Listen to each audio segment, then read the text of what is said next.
Good day to you. Hello. Welcome to the Bernie Show, presented by DraftKings. The crown is yours.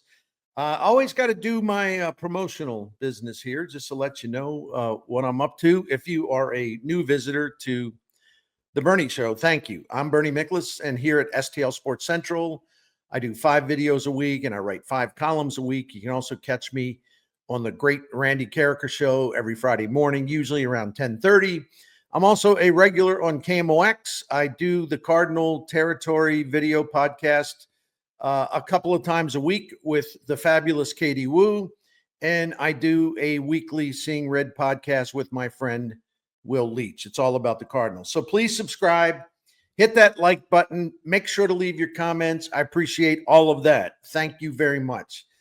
Today's topic, Cardinals starting pitcher Erick Fedde. After watching his last 2 starts made against the Cubs and the Pirates, frankly, I was thinking about the 1929 song. I know I'm getting a little esoteric here.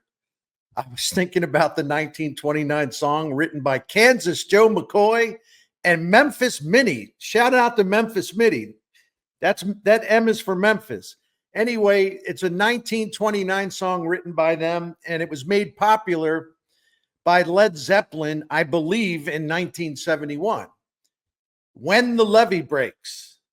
You all know that song, right? When the Levee Breaks. It's a classic. Well, with Fedde, it appears that the levee has broken. Fedde's been walking a very thin line between success and failure all season. And to his credit, he's gotten away with it in a lot of his starts. But here's the deal. He was always really vulnerable because he doesn't strike many hitters out. In fact, and he doesn't have much swing and miss stuff, period. In fact, among the 50 major league starting pitchers this season have thrown at least 90 innings. Fedde's 14.2% strikeout ranks dead last. He's number 50 on a list of 50.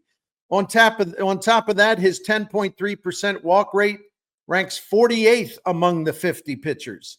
His strikeout walk ratio is the worst, number 50 out of 50 by a major league starter. And the thing of it is, because he was pretty good for the White Sox last year, and I'll get into that a little bit later. But last season, Fedde struck out about 21.5% of all hitters, and that's down to 14% this year. So his stuff is different. It's not as good as it was, especially for the White Sox in 2024. Much of Fedde's bottom line depends on great defense and batted ball luck, which, is a thing. And that is a treacherous way to survive. You can survive it, but it isn't going to be easy to survive it all season long. And Fedde's underlying metrics are simply brutal. I mean, this is a fact. This isn't me. And by the way, I'm not overreacting. These underlying vulnerabilities have been there all along. But as I mentioned, Fedde's been kind of getting away with it. He's been sliding by. He's been walking that thin line, landing on the good side more often than not. But you always knew there was a risk that it would just kind of go. And unfortunately, I think, the last 2 starts would tell us we're there. Keep in mind these things from Statcast. Their scale goes from 1 to 100. So when I talk about somebody being in the bottom 50%, you say, well, he's about average. So keep that in mind. If you're like in the bottom 10% or so, the bottom 20%, the bottom 25%, it's not good. It's not good at all. Fedde is in the bottom 4% of all pitchers, and that includes relievers, in swing and miss rate and strikeout rate, bottom 4%. He's in the bottom 23% in walk rate. He's in the bottom 18% in terms of the average exit velocity against him. In other words, the boys are hitting the ball hard off him. He is in the bottom 13% of all major league pitchers in getting hitters to chase pitches out of the strike zone. So I don't have to explain that, but just, he's not getting them to chase the junk.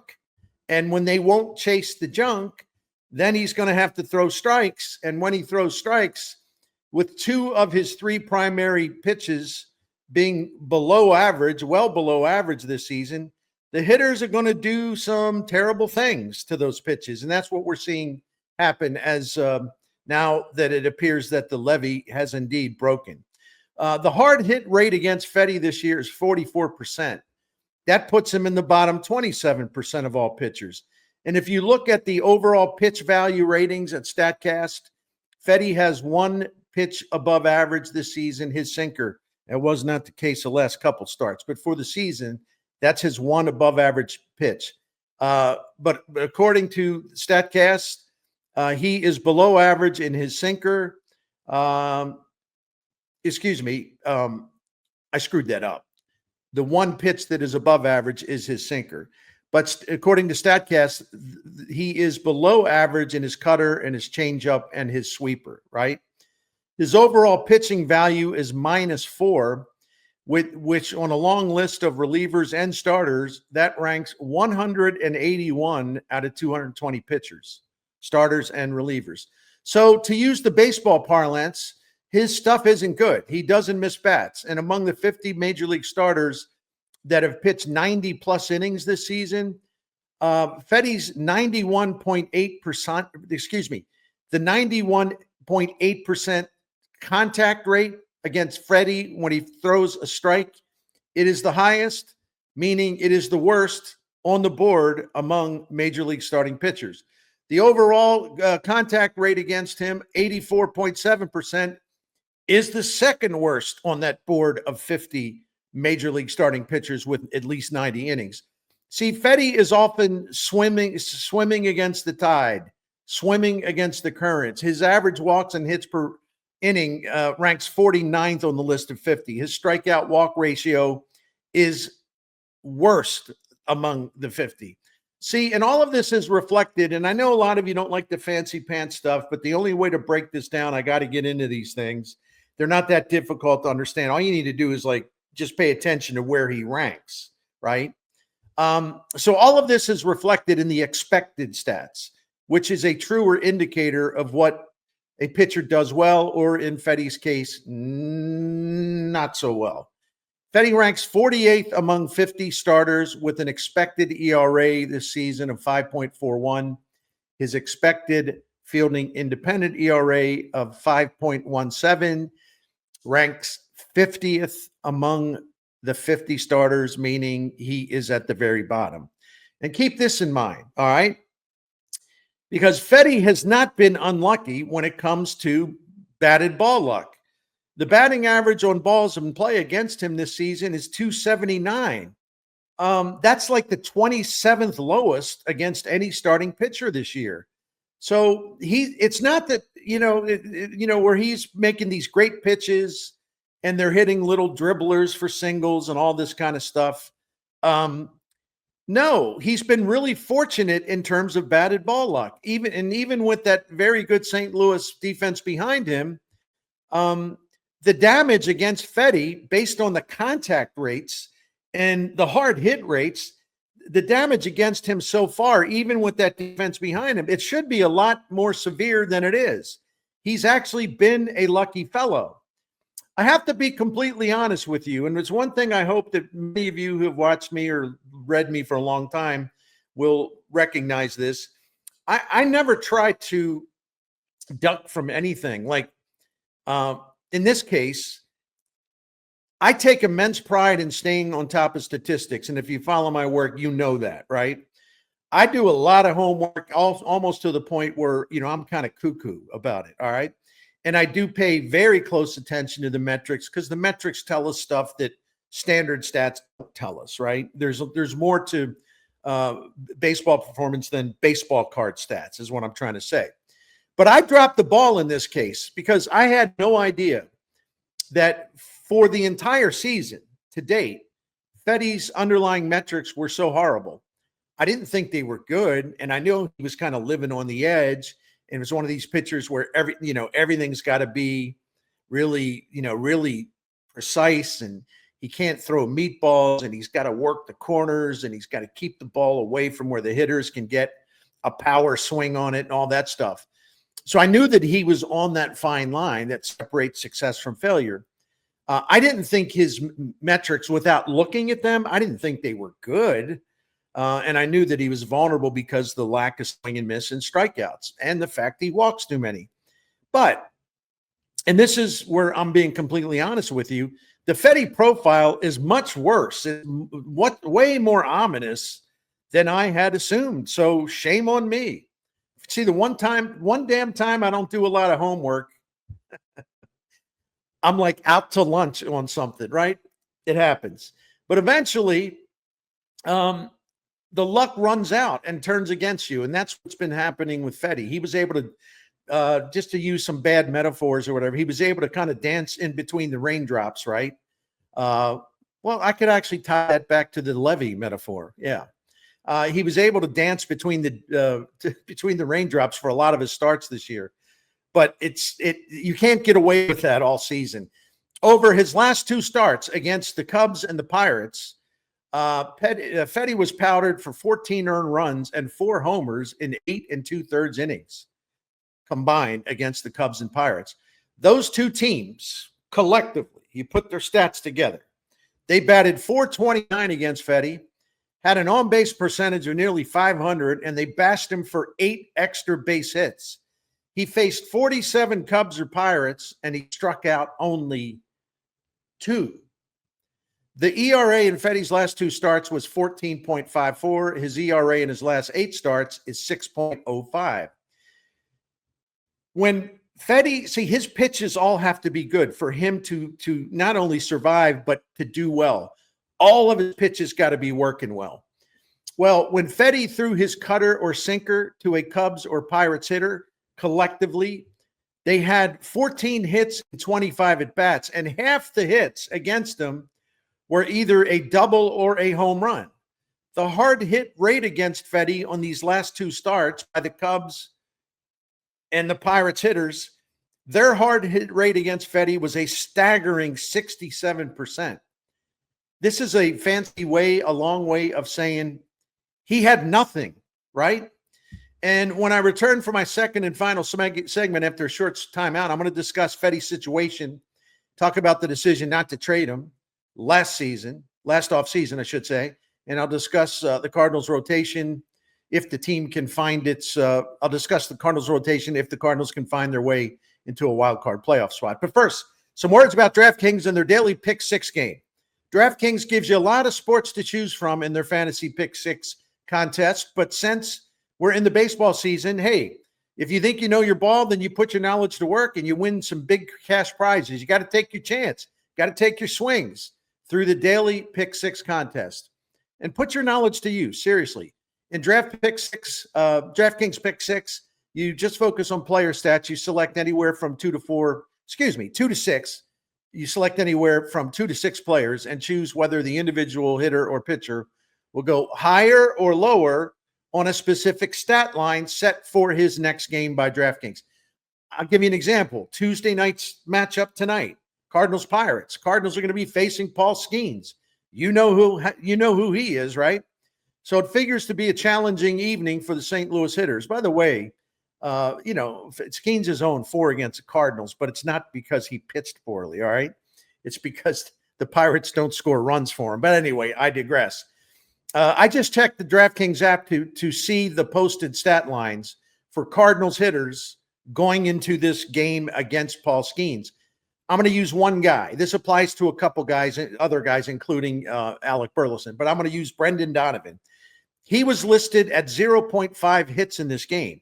So if you think Donnie will get a hit, just one hit in this game, and it does not have to be specifically against Skeens, it could be against a reliever, then you should select over 0.5 hits. If you think Donovan will come up empty, then you choose lower than 0.5 hits. Yeah, it's that simple, and it's a lot of fun. So get in the game and take your shot, man. Take your shot at winning that cash. Pick 6 is available in most states, including Missouri, California, Texas, Georgia, and more.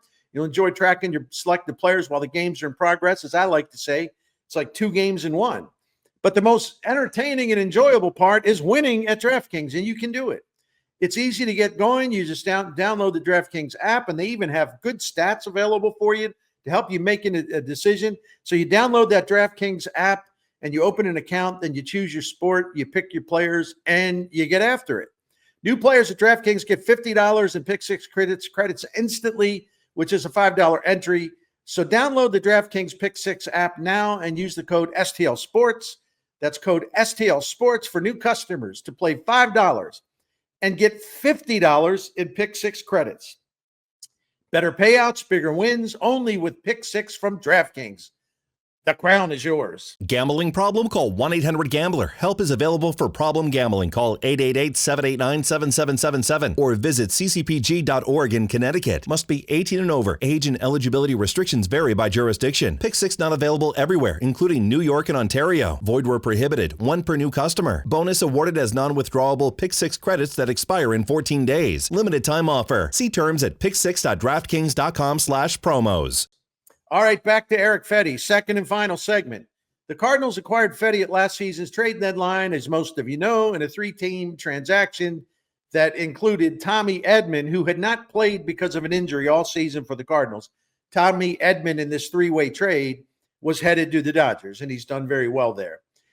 Listen, the issue here wasn't trading Edman. The Cardinals were not going to re-sign him as a free agent after 2025. They're already crowded with too many middle infielders. The issue wasn't, and he was hurt. The issue wasn't trading Edman, and there's been a lot of people retroactively pretending that they objected to the trade at the time. Please. The rest of us aren't that stupid, okay? Anyway, the problem is the erosion. It isn't trading Edman. The problem is the erosion of Fedde's performance once he joined the Cardinals. Fedde did much better last season for the White Sox before the trade deadline. His adjusted ERA for the White Sox was 34% above the league average. That's really good. But once he got to St. Louis pitching for the Cardinals, even though Busch Stadium favors pitchers and all that, his adjusted ERA was still above the league average, but it was 13% above the league average, which is a long way down from where he was as a White Sox pitcher. And this season, Fedde's adjusted ERA, it depends where you look. I've seen -10. I've also seen -13. His adjusted ERA, I'm going to split the difference. His adjusted ERA is about 12% below the league average. So as a White Sox, he went from 34% above average in adjusted ERA. Cardinals late last season, 13% above average. This year, 13% below the league average. So that's a pretty big decline, right? The Cardinals front office clearly believed Fedde's White Sox performance was legit and would carry over to St. Louis, but it has not happened. Again, he's had his moments. I'm not trying to pretend that everything's been awful, but he was getting away with some stuff. His fielding independent ERA as a Cardinal last year included 4.43. His expected fielding independent ERA, which really kind of tells you where a guy should be, his expected ERA as a Cardinal is 4.86. You're getting close to 5 runs a game there. And both of those metrics, plus the strikeout rate and the walk rate, have gotten worse over time. Fedde's bad luck also includes a lack of run support, and it's really bad. I mean, he's not getting much, just like 7-0, the 7-0 loss last night in Pittsburgh. But I got to say, I get tired of the TV people going on and on and on and ignoring Fedde's flaws while portraying him as a victim because he doesn't get run support.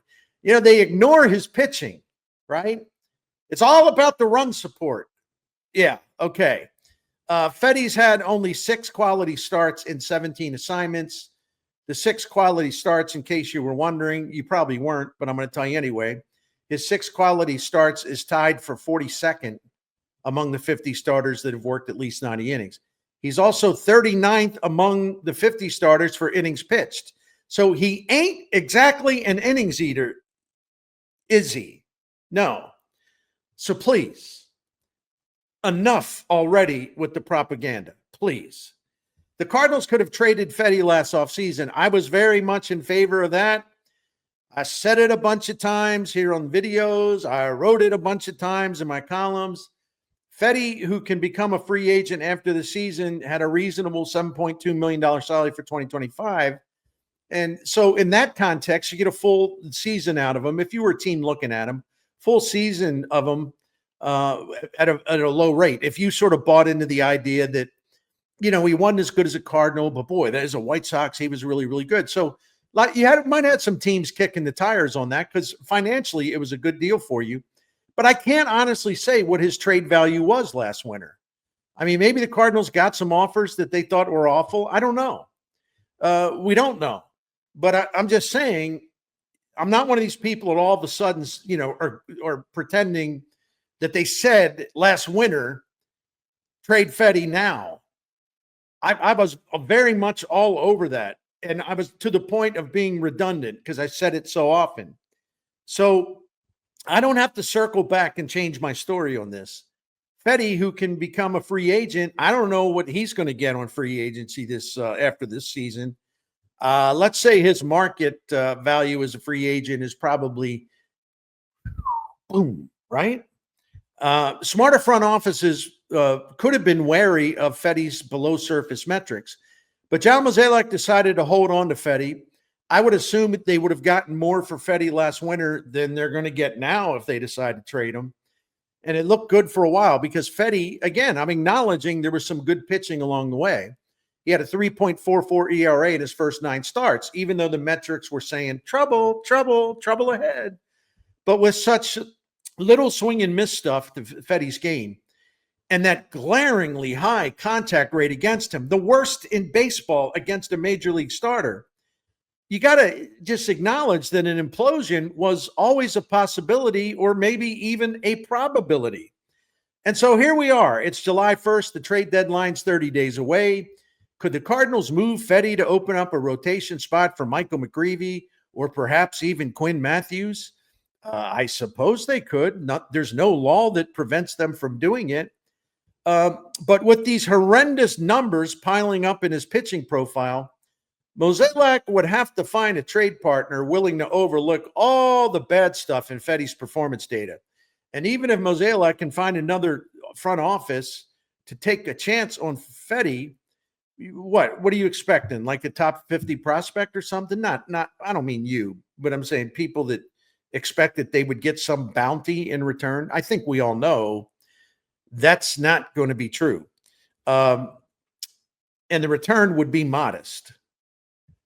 Unless the Cardinals would have the luck to run into a front office that is spectacularly dumb. I don't think that's the case. They all have analytics departments that are far superior to John Mozeliak's analytics department. They sniff out the counterfeit stuff, right? Let's look ahead. If Fedde stays with the Cardinals and if he stays in the rotation, then what are we looking at if the Cardinals make the playoffs? And wishful thinking, I don't know, but just because they lost 7-0 in Pittsburgh, it's not like I'm sitting here saying, oh, that's it. They're not going to make the playoffs now. They're in the hunt. We'll see what happens. They got a lot working for them. But let's say for the purposes of just looking ahead and having a conversation, what do they do if they make the playoffs? What's the rotation? As things stand now, I'm fine with Sonny Gray and Matthew Liberatore lining up as the number 1 and number 2 starters in a playoff series. I'm not saying that that's the optimum 1-2 combination you can have, but I'm just saying I'm fine with it. On a given day, Sonny Gray and Liberatore are really having pretty good seasons, maybe very good seasons. I didn't realize that Liberatore had 10 quality starts this year and Gray has 9. By the way, the other 3 starters, and I'm not counting McGreevy. So Gray and Liberatore have combined for 19 quality starts. The other 3 starters who I'm about to talk with have fewer than that combined, fewer than the 19 combined. And by the way, quality starts, people say, well, what's so special about a quality start, Bernie? All you got to do is, allow 3 innings or 3 runs in 6 innings. It's 450 ERA. What's so special about that? I don't understand you sports writers. Well, because if you look at an entire season of quality starts and you calculate the ERA for all of those quality starts, you're going to see an ERA of about 1.80, and you're going to see that the teams win when they get a quality start. They win about 70 to 72% of the time. That's why I pay attention to quality starts. And, Liberatore and Gray can give you quality starts.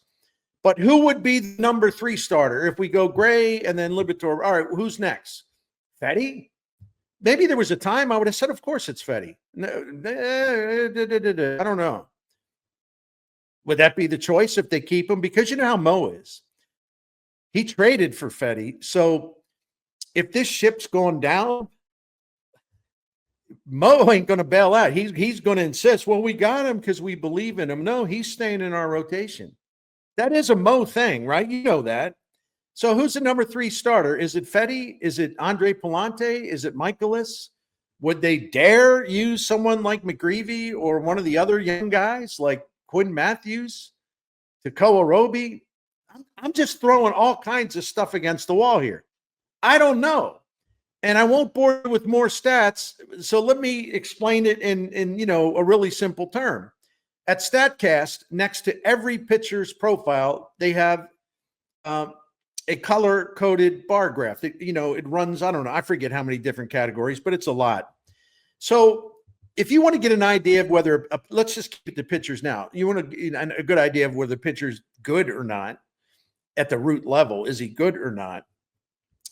You want to see a lot of red. Red is great. Those barcodes, when you see red, deep red especially, that's really good. Blue, on the other hand, is bad. You don't want to see a lot of blue in those barcodes, right? Fedde, Michaelis, and Palante, there is a lot of blue. Way too much blue. Deep blue. All over their profiles. And according to, let's go to an independent source, there's a really great site out there. I recommend it called Pitcher List, pitcherlist.com. They keep running rankings because it's primarily to serve fantasy players. They keep running rankings, top 100 starting pitchers, and they change it, pretty much after every start, right? So according to the top 100, I can't talk, man. According to the top 100 starting pitcher ratings at the excellent pitcherlist.com, Palante's 93rd, Fedde is 94th, and Michaelis ain't even close to making the top 100. Look, I believe, and if the Cardinals had some guts, they would get McGreevy in there. And if Matthew shows anything, and I'm talking about between now and September or so, they may have it. They may have an opportunity to explore some options if they're willing to have some guts and go with younger pitchers. Look, but I don't think they'll do that, or maybe they will. I don't know. We'll see. Look, I believe the Cardinals rotation has outperformed expectations this season. In fact, I know they have. And certainly this group benefits from a superb defense, but also the pitch calling acumen, pitch calling intelligence by the catcher, Pedro Pages. And even now, as I look at FanGraphs, this is after last night, the St. Louis starters collectively rank 7th among the 30 rotations in fielding independent ERA. That's because they don't give up home runs, not many, and they don't walk many. Okay. I've mentioned this before, they're very good at locating their pitches. So they keep it out of those hot zones that hitters want to see a pitch. They keep it out of those zones. They do a good job of that. So they've outperformed, given the lack of stuff, they've outperformed that by just making sure to keep the ball in the yard, although Fedde hasn't been doing that, making sure to keep the ball in the yard, don't walk people, and hit your spots, right? You got to avoid those hot zones. But all along, the underlying vulnerability has always been there because that starting group is very, very mediocre or worse, obviously, in strikeout rate and swing and miss rate. There are exceptions. Gray is one. Liberatore is to a certain extent. The underlying vulnerability has kind of surfaced into something real and not expected stats, but real stats that aren't good stats at all. So as the song goes, if it keeps on raining, levee's going to break. The Cardinals might want to reinforce that levee. Don't ask me how. but the levee ain't looking all that good right now. It ain't that safe right now. All right. That'll do it for today. Thanks for watching. Thanks for putting up with my stammering. See, I've stammered my whole life, right? And some days it's good. I can handle it. Other days the stammeritis is problematic. I get on my own nerves. So thank you for your patience watching this. I am Bernie Miklasz, and please support STL Sports Central.